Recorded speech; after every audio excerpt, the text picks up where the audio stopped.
네, 곽규택 의원님.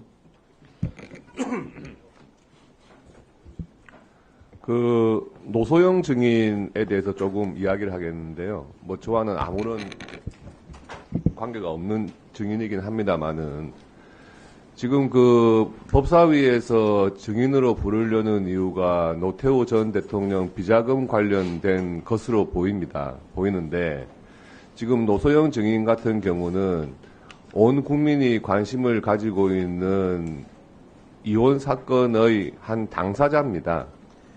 그리고 아직 확정이 안 된 재판을 진행 중인 당사자인데 법사위에서 과연 증인으로 그렇게 불러가지고 국정감사를 하는 것이 과연 맞는지 그 부분에 대해서 우리 법사위원들께서 조금 숙고를 해보셨으면 좋겠습니다.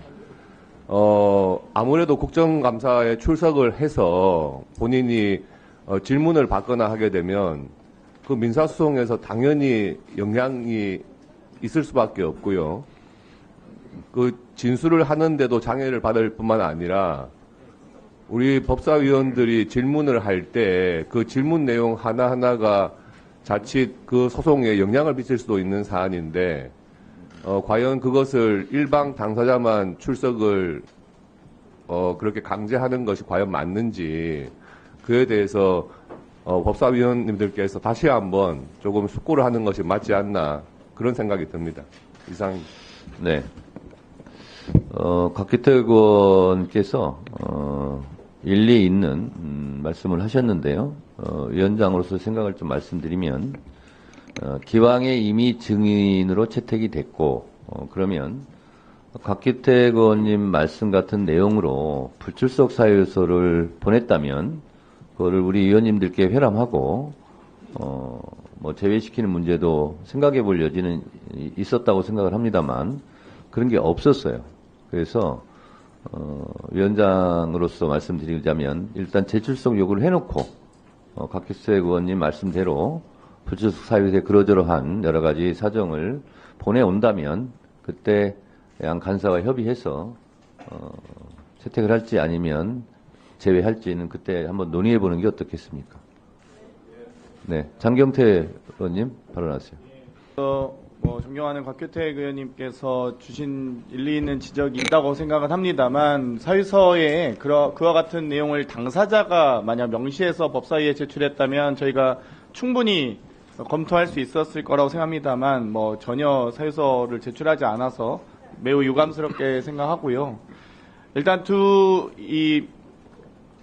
분의 이혼 소송이 개인의 단순히 재산 분할의 문제가 아니라 정말 오공화국 세력들의 정치 비자금이 은닉되고 또 상속되는 과정에서 기업에 기여했다는 것이 법원의 또 어찌됐건 결정문에 판결문에 나와 있기 때문에 이 부분에 대해서는 충분히 법사위 차원에서 정말 과연 어떤 비자금들이 어떤 흐름으로 어떻게 기업에 영향을 미쳤고 또 이 메모가 어떻게 증거 능력을 갖추고 채택됐는지의 여부를 포함해서 저는 모두 다 여러 이 조세 포탈 혐의부터 시작해서 다 조사 대상이라고 생각합니다. 지금 현재도 살아있는 조사고요. 그렇기 때문에 저는 기와 같은 질의를 통해서 충분히 우리 법사위 차원에서 저희는 내용을 좀 확인할 것들이 많이 있다라고 생각하기 때문에 좀 부디 만약 그런 억울한 사안이 있다면 당사자들께서 나오셔서 직접 증명을 하시면 좋겠고요.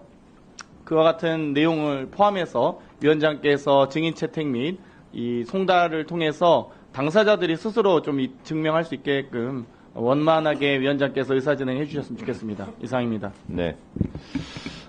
추가로 말씀드리면 김옥숙 증인 같은 경우는 연로하시고 좀 지병이 있으신 것 같습니다. 그래서 불출석 사유서도 내고 그랬는데 어쨌든 일단 재출석 요구를 해놓고 불출석 사유서를 면밀히 검토한 다음에 양당 간사님들 의견을 모아서 제외할지 말지는 그때 가서 한번 논의할 시간이 있기 때문에 오늘은 재출석 요구를 일단 가결을 하고 그 다음에 추후 논의를 통해서 의원님들과 충분히 상의를 하는 것이 어떨까 생각이 듭니다. 그렇게 하시겠습니까? 간사님들. 네. 네. 더 이상 토론하실 위원님이 안 계시면 의결하도록 하겠습니다. 그러면 의사일정 제1항 2024년도 국정감사 증인 추가 출석 요구의 건을 의결하고자 하는데 이의 없으십니까? 이의가 없으시므로 가결됐음을 선포합니다.